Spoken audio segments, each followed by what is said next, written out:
salary is capped at a certain point. Whereas if you have equity in a business, there could be exponential growth. Yep. You know, there's no ceiling for it. You've got skin in the game now. So it's kind of like you're focusing on revenue growth. You're focusing on profitability, even if you're not, you know, the CFO or the CEO, you want to build growth. Charlotte, welcome to the Femme and Fortune podcast. Thanks for having me. I feel like it completely changes the way that you work. I knew it was very risky, like you said, but I believed in the product. And I feel like if you believe in the product, you have to go with your gut. I do really believe in they think of all the money as theirs. So if they get, you know, sales through, amazing, you know, they've got amazing profit, but they do not keep some of that profit for when they have to pay their taxes. So tax season comes around and they're stumped, because they've spent that money, not on themselves, on the business, but they've spent that money. Only part-time option I was given was 4 days a week, but we all know full well that would be 5 days in 4. And if I didn't do my 5 days in 4, I most likely wouldn't get promoted. You know the basics, you have clarity, you have your confidence. And that is absolutely where you should start. And also just ask questions. Who the hell cares? When most people think about building wealth, they focus on how much they earn and how much money they have. So their salary, their income, their investments. But one of the biggest factors in building wealth is how much of what you have you actually keep. Because you can earn more, you can invest more, but if you don't structure it properly, you don't necessarily build more wealth, or at least not as fast as you could. This is why tax is so important. And the wealthiest people tend to be the most tax savvy. Welcome to the Femme and Fortune podcast. I'm your host, Ayesha, and in this series, we unpack how women actually build wealth. Today, I'm joined by Charlotte Baroukh, also known as the Tax Queen. Charlotte is a chartered accountant who used to work at Deloitte and then went on to join the startup PyTax.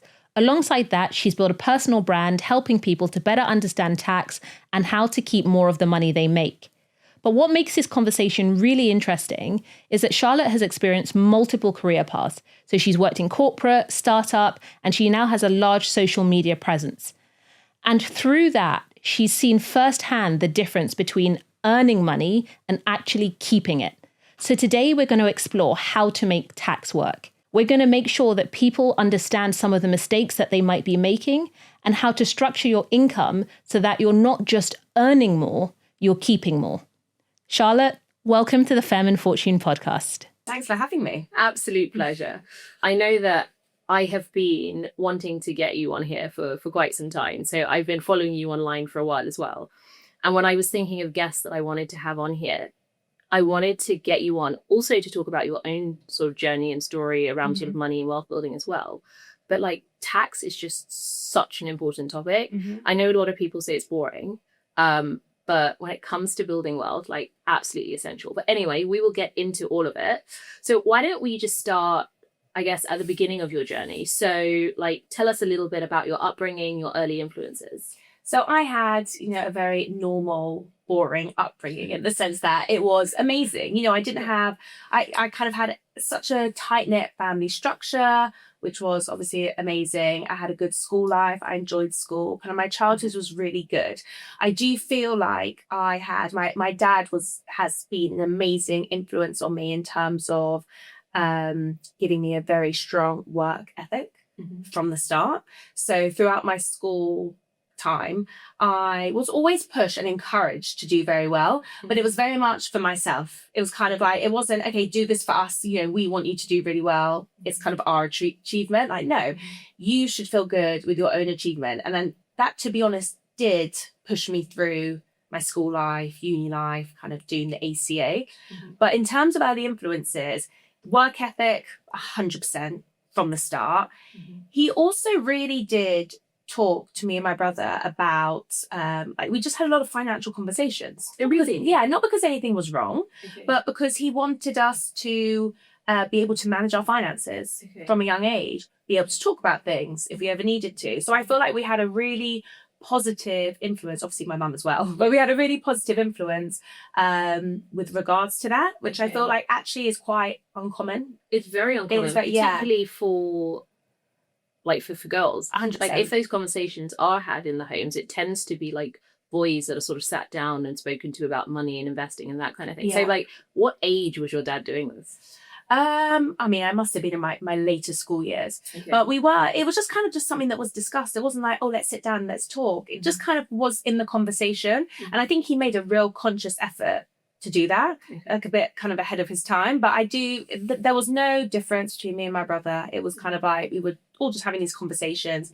very open, to be honest, the way that it absolutely should be. And a lot of my friends, a lot of people that I was around didn't have these sorts of conversations. And then once university came around and they were kind of on their own, as in physically on their own, that was when it was quite difficult to manage your finances and everything. So why do you think your dad was doing this? Like, what's his background? What was it about him or his experiences that you think made him kind of instill those things into you guys early? I don't know exactly. I mean, he had a very close-knit family, but it was a very different time. You know, he was the only one of his siblings that went to university by choice. No other reason, but he went to university. He was also very interested in money, in the sense that he's also a trained accountant. You know, that's just kind of like, we're quite a mathematical family. And I think that, listen, I don't know if these conversations happened in his household when he was younger, but he made it his mission for it to be a conversation in ours. So yeah, and to be honest, it's something that absolutely is trickling down. I mean, my kids are young, but as soon as they're ready or aware or start talking about things, I mean, they have a piggy bank, for example. So like, you know, I'm kind of trying to get them aware of things, but, you know, on a much lesser, in a much lesser way. No, I think it's absolutely essential. I think they say something like kids' money habits are formed by age 7 or something. Yes. So I think the earlier you start with children, the better. Like, my eldest daughter's 8. She is obsessed with her Ayesha. Like, oh, really? Yeah, so much so. That's amazing. Yeah, it's good and bad. Like, we went to a party recently and I heard a conversation she was having with some kids, and she was like, so how much money have you got? How rich are you? How much money have you got in your Ayesha? And I was like, like, we're British. Are we supposed to talk about these things? That's so funny. That's amazing that she feels so like confident to talk about it. Yeah, I think because she picks things up from me. I didn't even actively start teaching her about money and investing until I saw that she was interested. But I think she was just naturally picking it up from me. Amazing. But, you know, as you said, so important to start with kids as young as possible. Because, you know, as you mentioned with, you know, some of your friends that you saw at university who sort of got to that point and didn't know what they were doing. I mean, I got into like problems with credit card debt when I got to uni, because I remember on, you know, Freshers Week on campus, all of the banks are giving out credit cards. And I'm like, free money, why not? But it just wasn't spoken about in school. I mean, that's a whole other thing, the whole school system. But it's just, if you speak about it from a young enough age, hopefully you'll be preparing them for the future. And how to deal with, you know, even in difficult times. Like, you don't just put everything on a credit card. You have to sort out your lifestyle. Yeah, those sorts of things. Yep. No, absolutely. So, I mean, you told us that, you know, you were pushed and stretched as a child, but it was more just for yourself to kind of, I guess, sort of see how much you could do. Yeah. When you got to university, like, how did you decide what to study, and what were you kind of thinking about what came next? So I was pushed at school, you know, to do the best that I could do, but I was also very much told that, bear in mind, I did come from a family of like professionals, okay, you know, they had qualifications, but I was very much taught that if I wanted to do something, if I had a passion for something, I would most likely be good at it. As in anyone, if anyone has a passion for something, you're most likely going to be good at it. So I had to follow that. So there was no push in any direction. I ended up doing languages at university. I loved languages. I did French and Spanish at school, and actually at university I did Spanish and Chinese. Oh wow! Just to open it up. I thought I've never spoken a word of Chinese since. I was actually fluent in Chinese when I left university, but because I had to spend 6 months out there, and they didn't actually speak English where I was. But yeah, I was very much told that if you're passionate about something, you will put your all into it. So I did that. And then actually after that, I didn't know what I was going to do, because obviously, unless you're going to be a translator, like, you know, your languages, there's no direct correlation. And I was encouraged to do something that I was passionate about. And I actually didn't do that. I actually went down the safe route in my eyes, and I did the ACA qualification. That's the accounting qualification. The accounting qualification. I was thinking about going down the private wealth management route, which obviously you've done. Yeah. So I did work experience at one of the firms many years ago, and I loved it, but I just didn't have the confidence to know I was going to love that the whole time. Okay. So I wanted to do something that I could always fall back on. So that's when I ended up doing the ACA after university. And would you say that you were particularly passionate about accounting, or you kind of chose that route more for stability, or because your dad had a background in it? I think it was for stability. My dad was trained in it, as in he did his accounting qualification, but then he went off and did other things. I did it for stability. I did it to, I didn't know exactly what I wanted to do. So I wanted to have something to fall back on, just in case I tried something later on in life, didn't love it, but I had something that I kind of knew I'd be okay with. And I think, that sounds like the sensible thing to do, right? I think a lot of people, I know definitely when I went to university, there was quite a lot of expectation and pressure on me, like be a doctor, be an accountant, be something like that.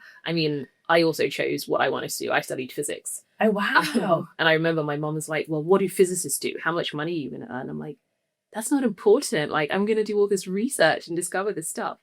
At that point in my life, that was kind of how I was thinking. But I totally understand the stability point, particularly when, you don't know what the future is going to hold, and you want to just make sure that you've got like a safety net, I guess. Yeah, absolutely. So you go into accounting, I assume, after... I went straight to Deloitte after uni. Okay, tell us a bit about that.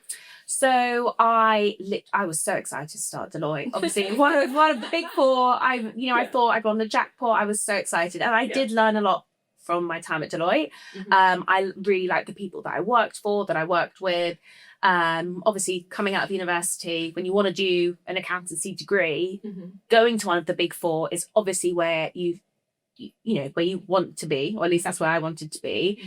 And I did my qualification there, and I learned a lot, but I learned very quickly that it was incredibly political in terms of how you progress. But I had 5 years. Yeah, let's dig into that a little bit deeper, because I have similar experiences. What do you mean by political? I personally felt like I didn't necessarily, at one point of my career, I didn't get a promotion that I felt like I should have got. Obviously, everyone thinks they should get, and maybe there were just a few little things that I was kind of looking around, and some people were getting the promotion, and I was like, just doesn't really make sense. And anyway, so that happened. Then when I have twins. So when I had my twins, I also very quickly realized after that it's not a good place for working mums. And I'm sure this is not just Deloitte specific. A lot of the big corporates would be like this, because I remember I spoke about going part-time, and the only part-time option I was given was 4 days a week, when we all know full well that would be 5 days in 4. And if I didn't do my 5 days in 4, I most likely wouldn't get promoted. That is me completely guessing, but I don't think I'm wrong in saying that. And I think that I actually do think things have changed since then. We're talking 6 years ago now. But that was very much how I felt at the time. I think this is something really important, I think, for all people to consider when they're in the corporate world, but particularly women as well. So my experience was a bit similar to yours, definitely on the political side. I think when I went into banking and I went into Goldman, I was sort of like, right, I'm going to go in, I'm going to work hard, I'm going to keep my head down, I am going to knock the ball out the park in terms of what I have to do. Then I should be promoted, I should be paid well, and I should climb the ladder. In my experience, it does not work like that. I'd say probably 70% of it is politics, making sure you are networking internally with the right people, making sure that senior people know who you are, making sure that the people who decide who gets promoted, how much people get paid, they know who you are, they know what you're doing, making sure you have a mentor or somebody who is advocating for you in those discussions and those rooms that you're not in. And I didn't realize that until about 3-4 years in. And similar to you, I saw other people getting promoted past me thinking what the hell is going on? I am definitely doing better than that person. And because of what the job I had, it was very clear to see, like, how many clients have you brought in? How much money have you brought in? It's very clear to compare yourself to other people. Yeah. So when I started to see other people being like leapfrogged over me, I was like, what is going on? Yeah. And it wasn't until I really sat down and thought about it and started talking to people that I was like, actually, hold on a second. There's a whole other political game here that I just haven't been playing. And then I actively made the decision to start focusing on it. And I mean, within 12 months, my life changed. I got promoted, pay rise, everything. Yeah. Wow. So you And played the game. I played the game. And I think some people go in thinking, oh, I'm not going to play the game. I don't want to be political. I don't think you can have a successful corporate career without being political. Yeah. So you either go in knowing that, or you will be forced to play if you want to succeed. And I think we just don't talk about it enough. Yeah. Can Can I ask, were there many women? There are definitely more now, but at the time I was there, definitely more male wealth advisors, and majority of our clients were men as well. Yeah. And I think that's a whole other thing you've got to layer onto it as well, because the environment is just, it's just very different, I think, particularly if you are one of the few females that are there. And I think for me personally, even at the time, I think I was one of a handful, if that, of Black people as well. Yeah. So I had all of that to kind of think about and to I guess contend with.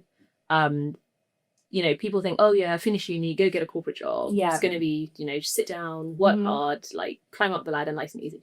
Yeah, does not work like But that. also with women, I mean, obviously you've got kids, I have kids. I remember when I didn't get my promotion that I wanted, I was actually early, they didn't know I was pregnant. So I can't, it was nothing to do with that. But I was early pregnant with my twins. Yeah. And I did at the time just think, this isn't worth it. This actually isn't worth it. Like, you know, I was pregnant with twins. I was like, this is what my life is about. I don't want to play this game. Like, I don't want to. I want to have my babies. Like, please God, they'll be here, safe, whatever. Yeah. And then I'll focus on what I need to do. But I do feel like it's just such a relentless world. And I feel like it is very difficult to have both. It's very difficult to focus on kids and want to be, obviously you can't physically be there if you're having to play this game and physically be in the office and be seen and be present. You can't do it at the same time. I feel like you have to pick. 100%. I completely agree with you. Like, the women that I've seen who work in corporate, who are absolutely killing it, have a ton of help. Yeah. They will have an army of people behind the scenes helping them. They may not talk about it, but they will. It is impossible to have a certain type of career and really excel. Yeah. And also have, in my opinion, a young family and stay on top of everything without having the help. Yeah, but even then it's a choice. Absolutely. Because you're choosing to be physically in the office and not with your kids, which I totally understand. Like, I'm not saying there's a right and a wrong, but it's still a choice. Fair enough, you might have all the help in the world, but you're still having to be there. You're not picking them up from school. Yep. It's still that choice, and it's still very difficult. Absolutely. I think for me, my maternity period at Goldman was actually fantastic. I took a year off. Yeah. They didn't bother me at all. Like, the maternity side of things was really good, but I knew that if I went back, I wouldn't see my daughter. Like, my husband was also in banking at the time. We both get up super early and go to the office. So we have to leave before she's even like up or ready to go to school. We work really late. So we come back, she'd probably be in bed already. The nanny would do everything. And I just remember thinking, that's not the sort of mum I wanted to be. And I wanted to be more present in my kid's life. So the idea of like starting something for myself became, you know, really appealing, although very daunting. Yeah, I'm sure. I think it's really important just to note that, like, having a strong career doesn't equal wealth necessarily. No, absolutely not. And I know that when I, you know, left university, even left business school, I was like, right, I'm going to go into this corporate job. I'm going to climb to the top of the ladder. I'm going to make all this money, and that's going to build my wealth. I think for most people, that just doesn't happen. No. It doesn't happen, but also there are just so many different ways that you think about wealth. You know, fair enough, you might have a lot of money. I mean, we were just talking about how we've seen a video today about someone talking about how they earn £120,000, but they're still broke. And, you know, talking about that. So you can earn a lot of money, you know, much more than that, and still have struggles. there's a lot of social media presence at the moment about financial freedom. So it's not actually about the amount of money that you earn. It's about creating that wealth so that you can take extra time off and be with your kids in the holidays. And that's another type, for me, that's more important.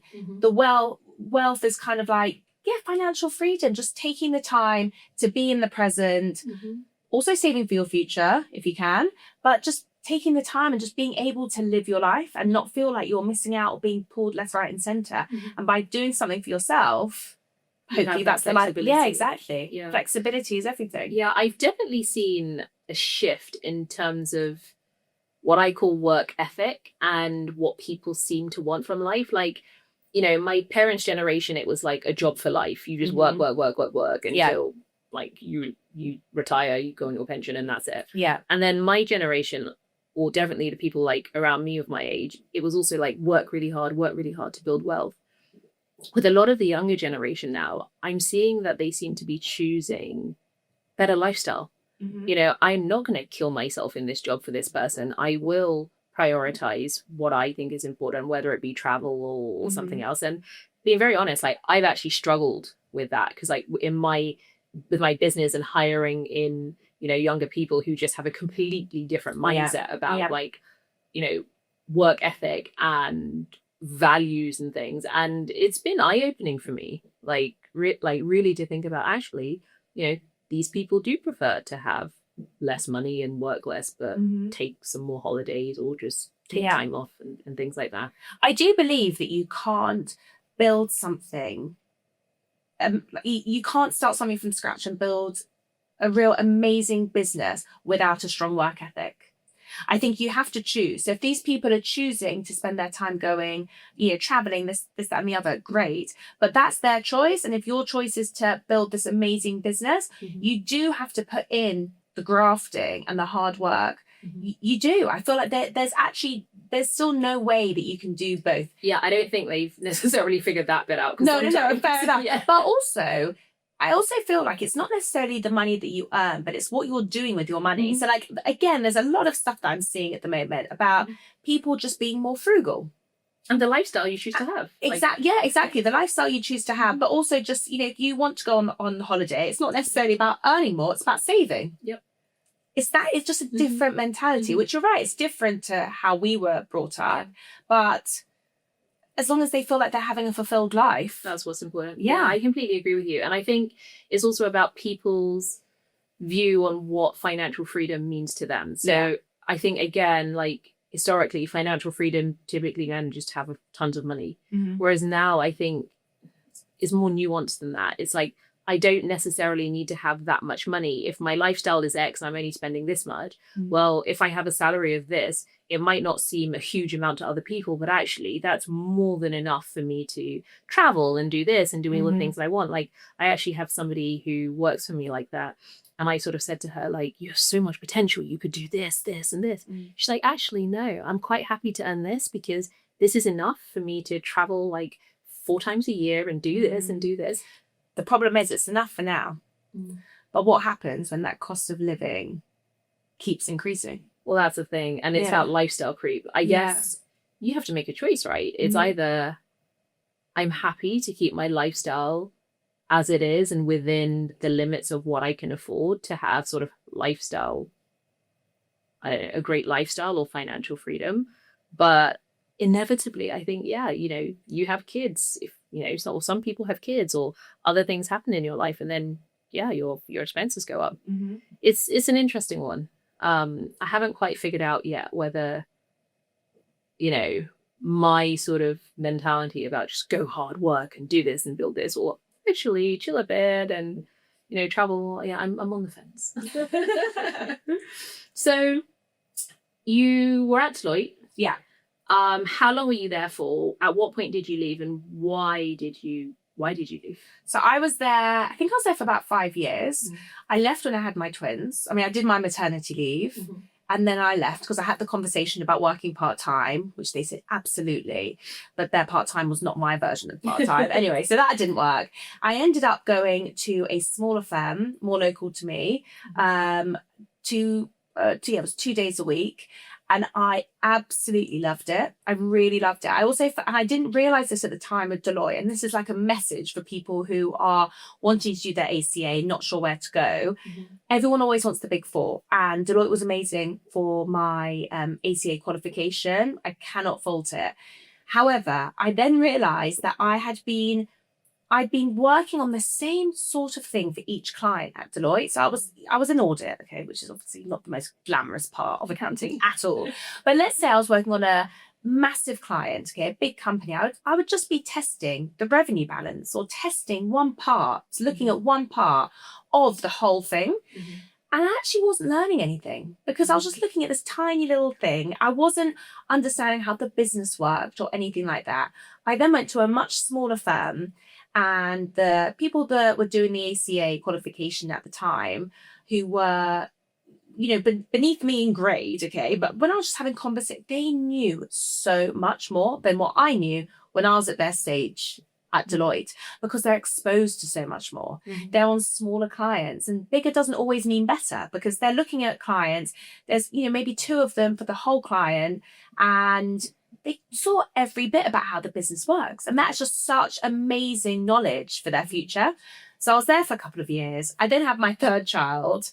And it was at that point when I actually decided to do something on my own. Very quickly was approached by Tommy, who's the founder at Pi. And that's how I started at Pi. And I've not looked back. So tell us a bit about the decision process that you made in terms of deciding to join Pi, and tell us a bit about Pi. So I guess they approached you. What went through your head? Like, at this point, you've got 3 young kids. Yeah. It was an early stage startup. Yeah. I guess not that much stability at that time. So No. Tell us about your thought processes. I just wanted a change. I felt like I was at the time of my life. I had 3 young kids, but I knew I wanted to do some work, but not have a 5-day-a-week job. I didn't really have the time to start something up on my own because my youngest was about 1 at the time. But I wanted to do something, and I wanted to do something a bit different. I felt like I'd kind of just done the normal, accounting path, which is fine, and I enjoyed it, but I wanted to do something a bit different. So I saw that Pi needed a tax accountant, and I thought, this sounds interesting. Let me speak to them. So I spoke to them, and I kind of understood what the product is. So Pi, if you don't mind me just saying what Pi is. So Pi is the first UK free tax app. So for self-assessment, it really is. I mean, I know I am biased, but it really is a seamless process. You plug in your figures on an app, and you can submit it straight to HMRC. And with Making Tax Digital, MTD, that's just come into play, that will also flow through on the system as well. So yeah, I just basically started working for Pi, and it's just been such a breath of fresh air, really. I wouldn't say working for myself, even though I am working with the startup. It's just so nice to do something different and just try and, Tommy with Pi is trying to fix a problem that exists, and actually being part of that is exciting, and it feels good. Yeah. It does feel like you're doing. So, I mean, I know it's obviously not charity, but I do feel like I'm doing something. Making a difference. I'm trying to make a difference. Yeah. Exactly. No, I completely get it. It's why I left corporate and went into the startup world as well. It was, I want to utilize the skills that I have. Yeah. But here, like in corporate, I just felt I was a cog in a big machine. And at the end of the day, how much impact was I having? Yeah. Whereas I felt I could, potentially change so much more by being in startup world. But there are pros and cons to it, right? Yeah, of course. Startup world is it is risky. You don't know if it's going to succeed. So what were you thinking at that point in terms of like your own wealth, in terms of like salary stability, potential ownership in the business? Like, what were you thinking about your money, your wealth in the future? That's an interesting question, because if I'm honest, I wasn't, for that kind of period of my life, I wasn't really thinking, okay, I need to make a certain amount of money. It was kind of like I could either go back to working in a small accounting firm or just have a bit of time off to enjoy my children. And that was what I really wanted to do. I really wanted to have, these years where I was just with them. So I very much wanted to have a very, a part-time situation going on. I knew it was very risky, like you said, but I believed in the product. And I feel like if you believe in the product, you have to go with your gut. I do really believe in a mother's intuition. I believe that you know what feels right. And it was something that I was prepared to do. I felt like I'd had a salary for long enough, and I was ready to take the risk, knowing it was a risk, but having equity in the business, if you believe in it, I don't see any downside to it. And also I was at a point in my life where I didn't need the monthly income. I wasn't doing it for that. I was doing it to see what was going to happen. And I think, something that you said there is really important, I think, to note, is that you got to a point in your life where you were fortunate enough to not have to focus on the income. And so you actually started to think about what you could help them build. And then I guess because you have equity ownership in the business as well, that gives you the opportunity to potentially generate sort of significant wealth later. As startups grow, I think if we're honest about it, most people get into that space knowing that, I might not be making the most on the sort of salary, but if we get this right, that equity piece could really be worth something. Were you thinking at that point about the difference between earning a salary and having equity ownership, or was it just actually I'm getting some equity, this is nice? No, I think there's a big difference, and that's definitely something that came into my thought process, because I believe that if you have equity in the business, I really believe it changes the psychology of how you work, because you instantly have more drive, because you're not just thinking, okay, if I just do my job, I'll get the salary, X amount of salary. Even if you get some salary, some equity, you want that equity, you want it to grow, you've got skin in the game now. So it's kind of like you're focusing on revenue growth, you're focusing on profitability, even if you're not the CFO or the CEO. Like you want to build growth. And I feel like it completely changes the way that you work. I also feel like you don't stop thinking about it. So I don't work full time. As I said, I've got my young kids, but I feel like I'm thinking about it all the time, thinking about new things I can do to help and all that sort of thing. I think one of the interesting things for me is, and it occurred when I was working at Goldman, most of my clients were what I call new money. So people who, had been what I call just everyday people, but had started businesses and then made like excessive wealth. They were all owners. They were all business owners. They all had equity in businesses that then went on to grow and do really well. And at some point in my head, I think it clicked, and it was sort of like, hold on a second. Yes, having a salary is great, and it gives you money obviously to live, and you can put some of that money like aside to invest, etc. But significant wealth, that comes, in my opinion, from equity ownership or ownership. 100%. It doesn't necessarily have to be in a company. It could be property or something else, but ownership. And I think the key difference is, with ownership, you're not trading your time for money. Whereas with a salary, you literally are. You go in, you work, you get paid. When you're an owner, the asset, grows in value, etc. And then you continue to make money and build wealth from that without you necessarily having to like trade hours. Exactly. But also at the end of the day, a salary is capped at a certain point. Whereas if you have equity in a business, there could be exponential growth. There's no ceiling for it. So, that's obviously what you saw when you were at Goldman's, but that is the case. But I do think that it's harder to go into kind of an equity-based role before having a few years of salary behind you, because from experience, you got to put money away, you got to save for that rainy day, you got to make sure you don't want to have shares in the business, and actually then you're riling up the credit card bill. You've got to think about it logically and do it when you're in a position to do so. I think I've seen both. I've seen people who make sure they have that safety net before they jump out into the startup world, or maybe they join a business part-time or whatever it is. I know definitely for myself, I had started investing on the side, and I had investments that I knew I could fall back on. I am not the sort of person to jump out of a plane and build my parachute as I'm going. I'm happy to build some of it, but I need to know that there's an element of a sort of safety there. The same. And I think that's absolutely fine. But I think it's important. Can I just interrupt you? Yeah, that is a girl thing.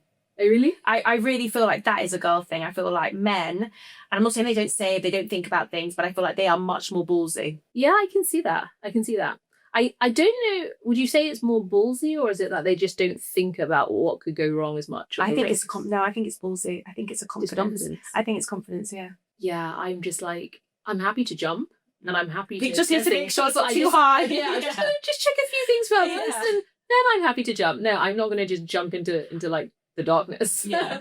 Interesting. Yeah. I always thought it was just, I don't know, we're just more prudent and responsible. careful. That's why we live longer. Yeah, that's true. Exactly. Yeah, I think I've seen, as I said, I've seen different people do it, but for me, I needed that element of safety and that safety net. But I realized that Gwaithel, you can't make like significant wealth by just working in a corporate and climbing the ladder. Like, absolutely, it gives you things that you can use as tools, like the initial capital and things you learn, etc. But I think very few people can get to certain levels by just climbing that ladder. Like, look at any company. How many people are, at the very, very top? Tiny handful. Yeah, exactly. Tiny handful. Exactly. And the most of their wealth comes from the shares they've got in the business. Yes. So That's not a very good yeah. point. Yeah. I was having a conversation with a friend last night, actually, and he's still at Goldman, and we were talking about some of the partners there that actually got equity in the business when it IPO'd. And some of the partners who were there for that initial IPO, I think they got their, these are the numbers he gave me, I haven't checked, but he said they got their shares at around like $45 and now worth like 900.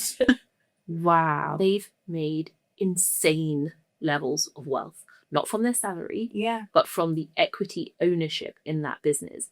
Wow. And I think this is a good point, right? You don't have to go out and start a startup and have equity ownership there. You can still work for a corporate and get the equity ownership. I see it with friends I have at Google. Yes, some of them are on great salaries, but actually those Google shares have made insane wealth for them. Yeah, exactly. Yeah, it's the ownership piece. Whether it comes from a startup or you get it from a corporate, I think it's something people need to think about. Okay, so you are known as the tax queen. Yes. And I love that.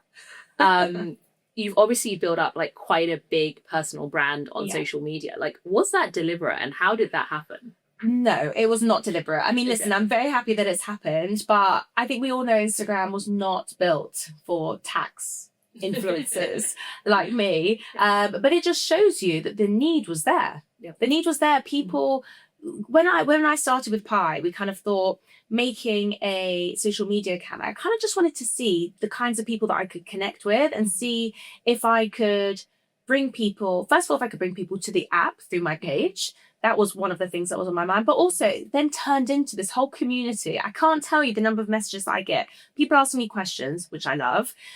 People saying, you've made something that is really scary, not scary. Like the whole point of doing this. And when it started growing, I just kind of thought, let's try and take the mental stress away from people with regards to their taxes. People are absolutely terrified of taxes. And also something I noted was that it's becoming more and more with the younger generation.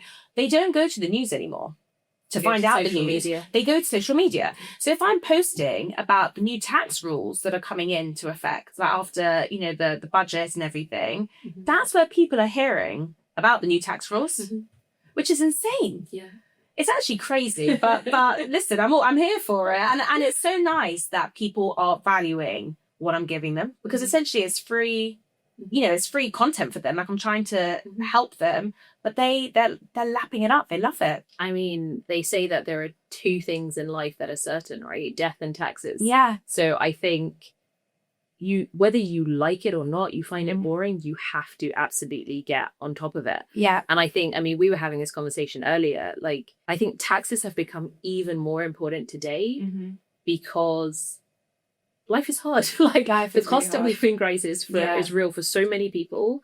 And, you mentioned earlier that you saw somebody online who was saying that they make 120K and they're still struggling. Like, and this, some people might not understand this, but I know people at various different wealth levels who are struggling. And I think tax is one of the key components of that lately, actually. Mhm. I think a lot of the tax changes that have come into this country over the last couple of years, I mean, quite frankly, in some cases are crippling. I know. And you have to get on top of it. You have to make sure that you're not paying more than you need to, that you're efficient, and that you're keeping as much of your money and your wealth as you possibly can. 100%. I mean, there are also so many things that people can do to increase their wealth, but also just reduce the amount of taxes that they pay. I feel like a lot of people hear the word pension and all they think about is, okay, that's just money for the future. They don't understand the tax implications of putting money into a pension, because if you put money into a pension, you're not taxed on that amount. Mm-hmm. It reduces your taxable income, which could bring you to a lower tax bracket. Mm-hmm. So there are lots of little things like that, which in my opinion need to be taught in schools. It needs to be taught in schools. I don't understand how these things aren't, like, maybe don't go into the complexities of it, but talk about pensions, even mortgages, anything, talk about taxes. Yep. You know, at the end of the day, we all, I learned about Pythagoras' theorem, and I'm the person that would be using it the most as an accountant, but I've never used it before. And I just feel like they need to be educating the younger generation more so that they can use their money wisely as they get older. I completely agree with you. And I second that on knowing what I call random things. Like, I studied Latin. I can I can quote the Aeneid and so much stuff. I'm like, oh my gosh, imagine if they'd, taught us, like, how do you read a payslip? How many people actually know what all of those little numbers and letters on the payslip and the codes actually mean? 100%. And I think, again, it's just, they're almost like life fundamentals that we don't seem to have been taught. But I say, until we're waiting for like the government to fix this in schools, we have to teach ourselves. Yeah. But also I get a lot of messages by people saying, oh, I'm not good with money. I don't know what to do in this. I'm not good with taxes. But it's the most common thing that people say to me, but it's all just about getting on board with the basics. I think the tax book is like something like 20,000 pages or something like that. They make it so unnecessarily complicated. But if you know the fundamentals, it's not complicated. It's not. You'll be able to save on taxes, accumulate your wealth. Even if you're not wealthy, or you don't deem yourself to be wealthy, you can still reduce your taxes and save money. So, I mean, I think it sounds quite similar to investing. I get the same messages about investing. Like, I'm not good with money. I don't know what to do. Oh my gosh. There are just certain like fundamentals, basics that if you get those, that's the majority of it, actually. Yeah. So you said like it's similar in the sort of tax world. So what are some of those fundamental basic things that people should be thinking about or looking at with regards to their taxes? Okay, well, pensions, like I just mentioned, is the first thing, because also it's good, you put the money away for your future. Okay, so it's good to kind of have money there for when the time comes. You know you're going to have income when you're at retirement age. That's number one. But what are the benefits? Like you say that, so if you put money into a pension, first of all, it comes off your taxable income. So let's say you put £10,000 into your pension, you will not be taxed on that £10,000 that you've earned. Okay, you can do that from your salary. You can put it in through a salary. You can put it in through, if you're self-employed, put it into a SIP, which is a private pension, a personal pension. So that's the first thing. Once your money is in a pension, it will then be invested. Either you choose or the pension provider chooses, and then that money grows. So it's not like you've got £10,000 sitting there waiting until your pension age. That £10,000 can hopefully grow. I don't know what the rate is at the moment, but I want to say about 6% a year. Is it 6%? Something like that? I normally use around 8%. But 8%, fine. But it will just kind of compound and grow every year. So that's one thing. ISAs is another thing. So you can put as you know, you can put £20,000 a year into an ISA, £9,000 a year into a junior ISA, which is what I tell anybody to do if they've got young kids. Little things like that. So that money then grows tax-free. So anything, if you put that money into stocks and shares ISA or a cash ISA, any interest you get on the cash ISA tax-free. Any profits on your stocks and shares will be tax-free as well. So it's just another way to grow your wealth. Little things like this, which, to be honest, a lot of people are now talking about on social media, which is really, really good. little things like this that aren't spoken about, unless you're told it, need to be implemented. And you got to look after the pennies if you want 100%. like, to look after the pounds as well. 100%. What do you think people misunderstand about the link between tax and wealth? So funny enough, what I just said about how I believe people think you have to be wealthy, you have to be rich to have any, for tax efficiency to have any benefit on your life. When actually, no, you can put money into your ISA. You don't have to put the full £20,000 in. You can put £5,000 a year or even less, whatever the amount is. Any amount that you put away, any amount you put into a pension, you've got to think about these things, and then you can compound your wealth at whatever level you're at. And I think that's really important to know. I think it's important to know that if you're just, I don't know, have a job and have a salary, and that's kind of like you feel like you're struggling, there are ways that you can help yourself. And I mean, we were speaking about this earlier as well. I think that we all obviously have a duty to pay tax, and I think that's really important. But I don't believe, unless somebody really wants to, that they should pay more tax than they should. No. But I think one of the things, or definitely one of the frustrations I have, is that I feel that we are being taxed the absolute maximum right now. Like, it's a lot. I see so many people actually leaving the country, those who can afford to. And it's just like, it just doesn't seem like you're getting anything for it. Like, you know, my car got stolen a few months ago from outside, literally outside my house. Police did nothing. They closed the case within 2 hours. I just got this automated thing saying case is closed. No one came. No one did anything. And I'm just like, what the hell? Like, my daughter had a doctor's appointment, hospital appointment, and we had all the details and everything. And then a few weeks before we were supposed to go, it got rescheduled for the following year. I know. And I'm just like, what the hell? Where's the money going? Yeah, like, where is the money going? If we are paying all of these taxes in this country, then shouldn't things be getting better? Shouldn't we be able to see how things are getting better? There's a mismatch. Well, the problem is they're bringing in more money, but then they're just spending that extra money. They're Not not. on what? Because it doesn't seem to be things that I need. A lot of money is going on different types of welfare. So I actually saw something recently about how there was about £331 billion in income tax raised last year. I think it was 333 billion was spent on welfare. Now, I do know a lot of that is obviously pensions. Okay, so obviously that includes the pension pot. But the fact is, the universal credit, all other types of benefits has been increasing. And that is where, I mean, it's all over the news at the moment. That is where a lot of money is going to. I agree with you. We should be seeing it in NHS. We should be seeing it in kind of like fundamental services. But I almost feel like the government have just lost control. Something clearly is not working. Yeah. And I totally understand that there are people who do need the support of the welfare system, 100%. do need the benefits.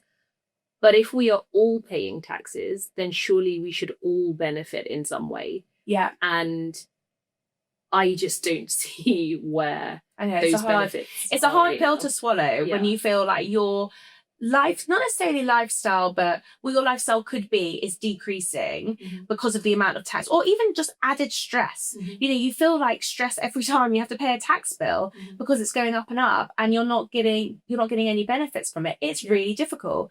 But the question is, how do we change it? Well, that's $1 million question, right? Because on the one hand, you'll be like, okay, I'll just work more. I'll earn more. I'll try and build more wealth. Well, no, they just tax it more. Yeah, so I know. You kind of in a catch-22 situation. It's like, well, am I even incentivized now to keep trying to earn more, etc.? But I think one solution is very good tax structuring. Just making sure that you are doing whatever you can to protect every single penny. Yeah. And I think, you said earlier, people assume it's something that only the wealthy do. Absolutely, it's something the wealthy do. I know from my days in wealth management that clients would always want to be all over the tax. It's so important to make sure you're keeping as much as you possibly can. Yeah. But we should all be doing it. 100%. Absolutely. And I think that that's the only thing we can do right now. Just try and keep as much as we can, because or leave. we're seeing a lot of people who are just thinking, I can't deal with this anymore. And they're upping sticks and they're moving. Yeah, but is that realistic? I think it's very, very difficult when you have your family, Yeah. everyone's settled in the UK, you've got your children, you've got your parents, you've got your life here. And also like the UK is great. Mm-hmm. It is amazing. Like, I wouldn't want to live anywhere else. But it's just very hard if you feel like you're struggling and you want to give your children the best life that you can. It's the best life that you can, but also setting them up for when they're adults. It's very difficult. Yeah. No, it is. And just being completely transparent, I have thought about leaving. And for me, it was really uncomfortable because, like, I'm British. My parents were born here. Like, I feel very British. Yeah. But it's, like, such a strange, I guess, place to be when you're starting to think, like, it just doesn't make sense to be here. Yeah. And then I was like, okay, well, where would we go? I started to drop like little hints with my husband. Like, he's very much like, no, our family's here, the kids are here, everything's here. But it's just getting so hard to live well. I know. They almost need to just scrap everything and start again. Because I also feel like what they do is they just add little bits onto different taxes, and it makes the system very complicated. And even with things like the frozen tax thresholds, okay, so people thought, if people aren't aware of taxes and things, they'll be like, oh great, okay, the income tax rates haven't gone up, that's amazing. But actually the frozen, they've extended the freeze on the tax thresholds, which then causes fiscal drag, because people are then going into their salaries are increasing just with time, which is amazing, and then they're kind of creeping up into the 40% tax bracket or even 45% tax bracket. And it's a real struggle. It's a real struggle. And it's just like, where is this going to end? And I think a lot of people might not even have heard of fiscal drag Yeah. or understand what it means. And so, you might think, yeah, I'm earning more, etc. But actually, you end up being penalized. Yeah. I remember a very specific time at Goldman where I got a pay rise, and I remember I was so excited. I was like, yes, I've got this pay rise, etc. And I got my pay slip, and I ended up with less money than I had when I was earning less, because I'd just gone over into the new tax band. Fine. And I was pissed. I was so angry. But you should still be earning more. No, I definitely made a bit less than what I had been making when I was on a lower salary. And I remember I called HR and I was like, what's going on? Why am I now earning less when I've got a pay rise? And they're like, oh, it's because of this particular thing. I was like, well, then pay me less. I was like, then put me back on the salary that I was on. And they're like, no, that's not how it works. It just doesn't give people the drive. We need to put the drive back in to the people in the UK so that they can want to earn more.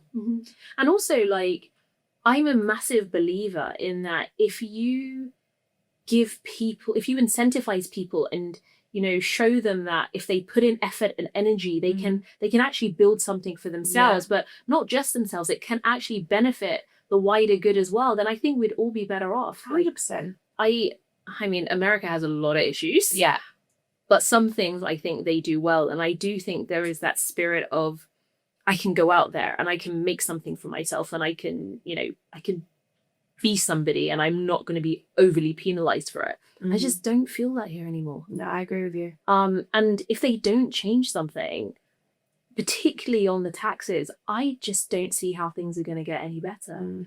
See, I think, and you can say whatever you want about Elon Musk when he was kind of involved in the US administration, but I do feel like we need businessmen in the UK to help fix this problem, because I feel like they need to, the country needs to be run like a business. At the moment, it's not. I mean, it was about a year ago. I don't know if you heard this story about they changed the government logo. So they changed the government logo. I mean, it was either from blue to green, from black to green or green to black, one of those. And they moved the dot from like the bottom to the middle. £532,000 later. Wow. That was the change of the logo. So it's kind of like they're having... Okay, that just annoys me because I'm like, so you're taking my tax money to spend on and things apparently like that. just like so many things that they were using supplies that the government have used supplies that they've used for years, and they are just so incredibly expensive, like unnecessarily expensive, but they're not changing them. So it's just like you need to get someone new in, and just it'll probably be hard for the first year or so, but then I feel like we'll be able to, the country will just be better run like a business, and then hopefully we'll be making profit, and you know what I mean. I think part of the problem is that the salaries of those in government are so low that typically, I think if you look at a lot of the sort of senior politicians, they either make their money somewhere else and then go into politics. But I think if you go into politics early on as a career, you're not paid that well. Yeah, I agree with you. I feel like people might disagree with this, but I do think that MPs should have higher salaries to draw more senior people in. But cut the expenses, exactly. cut the cheaper alcohol. Exactly. But, yeah, I think that is something that should be. And also, I think be made to be held more accountable to things that actually impact society and making things better.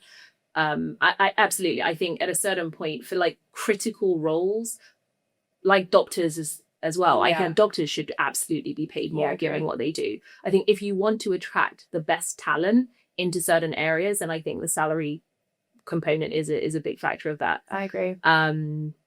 But yeah, it's not going to change overnight. So until then, I guess it's about what we can do for ourselves. 100%. Yeah. So what are some of the biggest mistakes that you've seen people make that are quietly costing them money? So you've spoken a bit about like, make sure you're doing as much as you can with your pensions, with your ISAs and all those sort of tax efficient things. Well, what are some of the common mistakes that you see? So I deal with a lot of sole traders. Okay, so that's kind of what my Instagram people who work for themselves. So people that work for themselves, or not necessarily work for themselves, but people who, well, sole traders obviously do work for themselves, but people who file their own self-assessment. Okay, so even if you're a director of a company, you're filing your own self-assessment. That's what kind of my page is geared towards. But if I'm dealing with a sole trader, the biggest mistake that I see, unfortunately, on quite a regular basis, is they think of all the money as theirs. So if they get, sales through, amazing, they've got amazing profit, but they do not keep some of that profit for when they have to pay their taxes.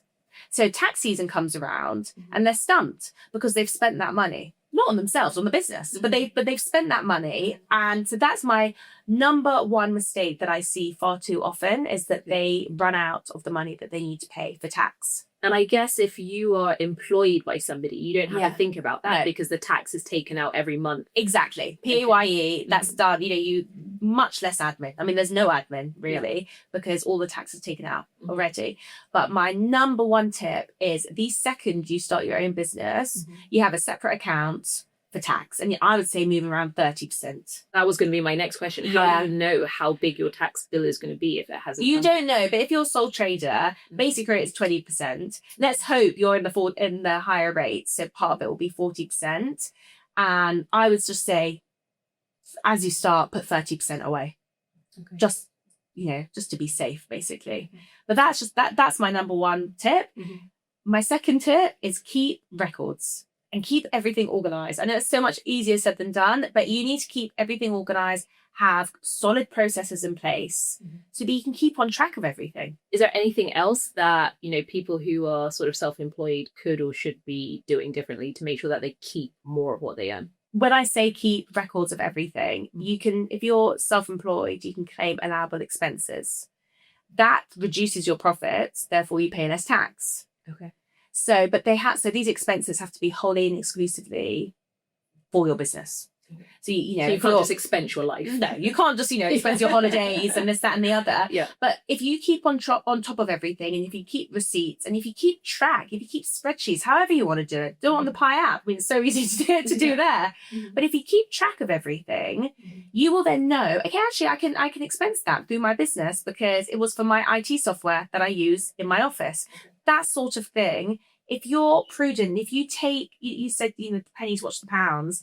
If you think everything can help you, you won't miss any £10 expense, £100 expense. Like nothing will be missed.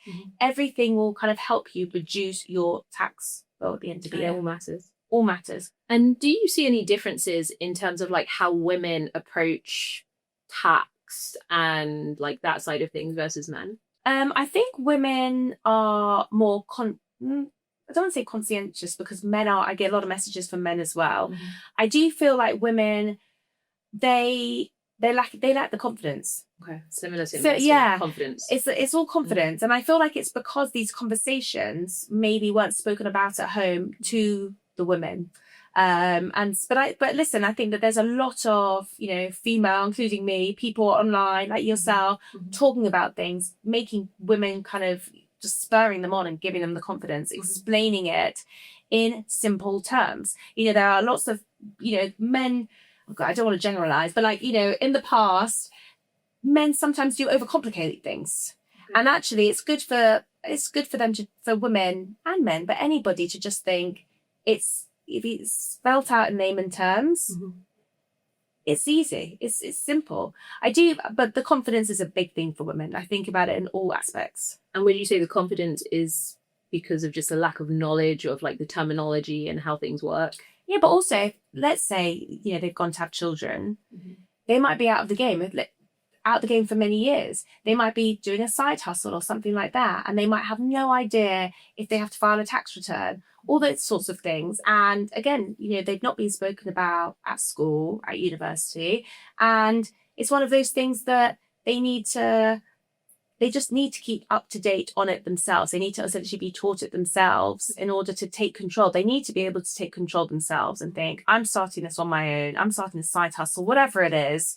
I know what I'm doing with my taxes. So I guess you can still have like a tax advisor or someone helping you, but it's still important to make sure that you understand what's going on and that you feel comfortable with whatever the expert is doing for you. 100%. It's really important for everybody to understand the basics of tax. You can't leave it to someone else, because a tax advisor, especially a tax advisor who's not in your niche, might miss something. There are so many changing tax laws. So actually, you might be saying, "Oh, hang on, what about that? Can we do that?" And the accountant or the tax advisor might say, "Oh, actually, yes, you can. I didn't even think about it." Yeah. Oh, that's definitely happened to me. Yeah. Like I have quite a sizable property portfolio, and initially I would go to my normal tax advisor to ask like property specific things, and it wasn't until I got a property tax advisor who was showing me all kinds of weird and wonderful things that the other guy had no idea about. Yeah. And for me, that was like, oh my gosh, hold on a second. Like the tax advisor doesn't actually know some of this specific property tax stuff. Yeah. So that's when I realized it made sense. Well, it's like everything in life. You can't be an expert in absolutely everything. A lawyer, you can't expect them to be a litigation lawyer, divorce lawyer, everything all in one. So, yeah. Yeah, I think, though, just going back to what you said about making sure that people understand particularly the fundamentals and the basics of tax and tax structuring, because I think, back to your confidence point, I think when you have clarity, financial clarity, that's how you build your confidence. That's how you be in control. And then you can use that as a launchpad to build more. And Exactly.